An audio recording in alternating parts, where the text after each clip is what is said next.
I need to hurry up and make this so I can go see the Minecraft movie. First we mine, then we craft. Let's Minecraft!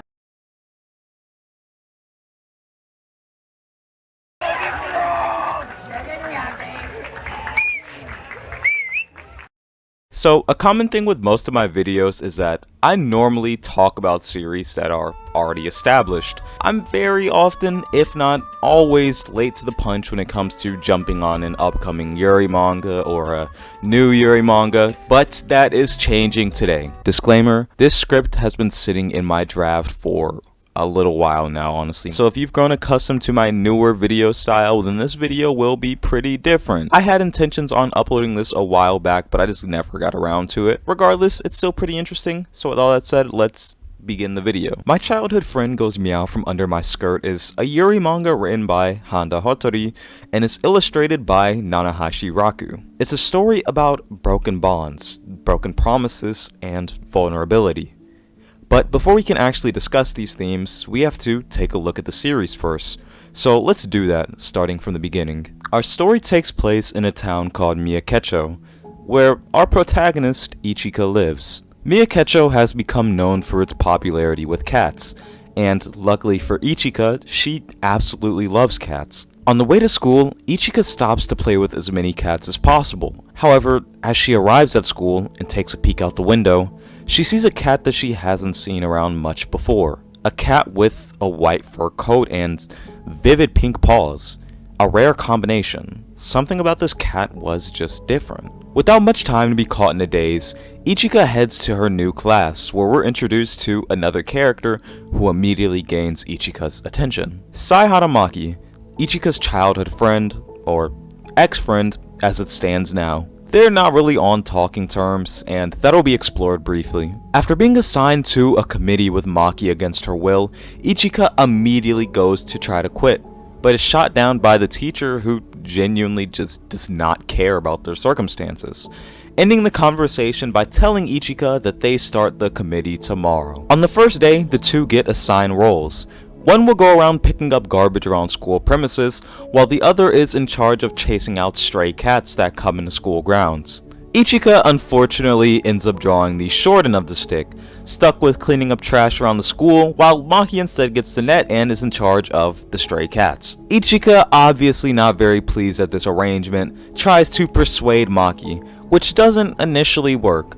But in the end, Maki caves in and agrees. After this encounter, Maki briefly reflects on her relationship with Ichika, saying that Ichika really hasn't changed. The first real conversation between these two after so much time is filled with animosity for both parties, showing just how much distance has come between the two. It's a sad realization that forces both characters to understand just how out of tune they are with one another. After walking in silence, trying to find areas to complete their tasks at, the two see a spotted cat, and due to their mutual interest in cats, the two briefly are able to bond and talk about their shared love, showing that there is still a spark even if it's only for a brief moment. The two, feeling equally nostalgic and quite sad at the route that their current relationship has taken, attempt to confront each other, but not even halfway into the conversation, Maki runs away without as much as saying a word,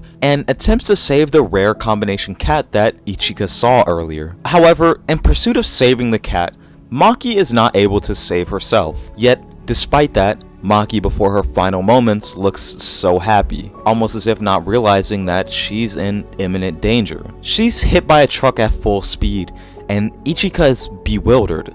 So much so that when she thinks back on the events that happened this day, she can barely remember anything. But strangely enough, after the car passes, Ichika notices that neither the body of Maki nor the body of the cat could be found, nor were there any signs that an accident had happened to begin with. After the teachers arrive and conclude that no accident had actually occurred, Ichika returns home, thinking that maybe Maki had saved herself somehow and just slacked off for the rest of the time. To Ichika's surprise, completely out of nowhere, she hears a ring at the doorbell, and upon going to check who it is, it's none other than Maki. Yes, the girl who seemingly just got hit by a truck has showed up at her front door. But before Maki even begins explaining what exactly happened, she shows something strange to Ichika. Maki pulls off her hat, and beneath, 2 perky and real cat ears are revealed, which brings to surface a rumor that surrounds Miyakecho. The cats living in the town supposedly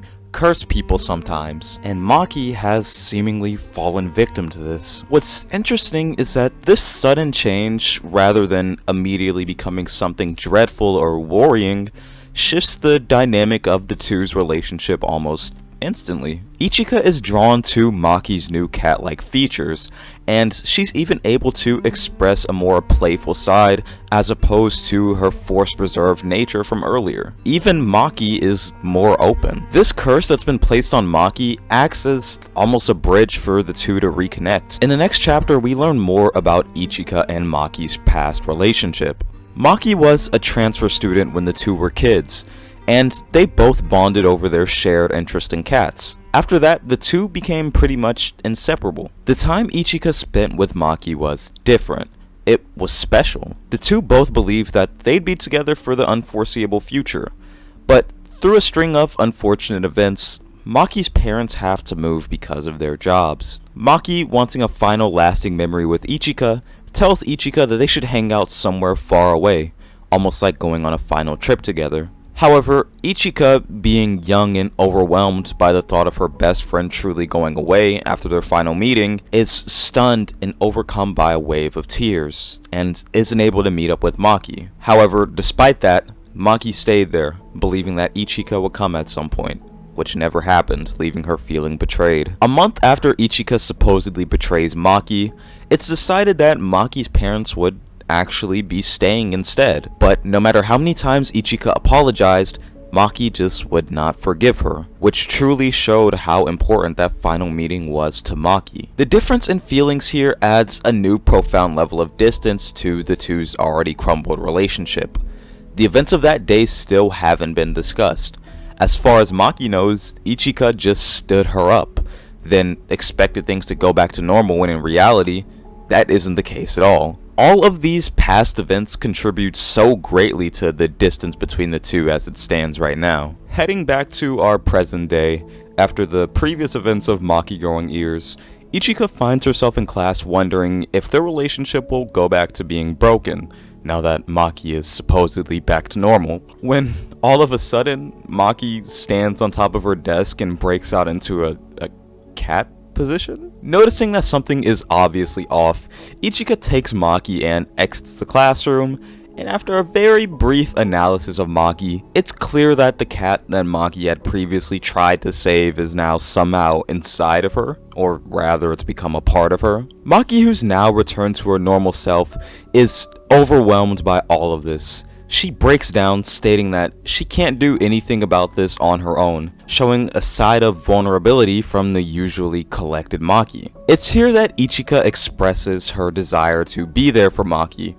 which gives Maki the motivation to keep going, even if just for a little while longer. This scene, which I originally overlooked, is actually a pretty crucial moment for both parties. It's a moment of vulnerability, especially for Maki. This scene really shows that despite everything that's come between them thus far, the two are still not ready to give up on each other. And I'm not sure if it's just me, but whenever I see dynamics like this in Yuri manga or just manga in general, I find this to be somewhat compelling. Seeing relationships or friendships get rekindled by some miracle over the course of a series' lifespan and begin to mend, it's something that I personally love to read. Returning back to school before she can even enter the classroom, some more unpredictable shenanigans are afoot. Maki grows a tail, and in an attempt to hide it, the two girls cower in a bathroom stall. Ichika, unable to resist the girl standing in front of her sporting cat-like features, gets a little lost in the moment and enjoys Maki's tail to the fullest. Ichika is a cat lover after all. But beyond that, this scene of the manga is really the two's first hint at any romance or feelings that astray from the typical friendship. The tail eventually disappears, and we are once again confronted by Ichika pondering on their relationship, wondering if it's even possible for them to reconnect, or if they're just temporarily bonded by this strange phenomenon and are destined to drift apart once again. It's in the middle of these thoughts that Maki invites Ichika over to her house for a sleepover. This sleepover becomes a major turning point for the two's relationship. Throughout Ichika's stay at Maki's house, we get all sorts of glimpses into what their friendship was like, how close they truly were, and all this culminates at the end of the chapter where we see Ichika finally reveal her true suppressed thoughts. She outright comes clean and says that their friendship ended because of her, because she pretended to be sick, which Maki actually surprisingly disagrees with, showing us that there's actually another reason why their relationship came to an end that Ichika does not know about. But before Maki can tell Ichika what exactly happened on that day Ichika never showed up, Maki is overtaken by the cat, leaving room for this conflict to be further explored. We love these cliffhangers, don't we? At the very end of the chapter, we're also shown a girl that we don't know much about, yet we can only assume that in the soon-to-be future of this manga, she will eventually have a purpose. If you ask me, I certainly think that this mysterious woman, plus the appearance of Maki's cat, is no coincidence, but only time will tell. As of now, this manga only has 5 chapters, but from what I've seen, this series has an interesting concept developing, and it seems to have plans to explore some very interesting themes. I'm personally really looking forward to when this manga updates, and I think that this is a manga you guys should 100% have on your radar. Oh yeah, this manga also has a light novel adaptation, which I don't think I ever said in this video. I couldn't find it anywhere. I don't think it's translated in English, unfortunately. But if you guys do end up picking up the light novel, or you guys do end up reading this manga, please do let me know down below how you guys feel about the manga. I'd love to see your guys' opinions. And with all that said, I'll see you in my next one.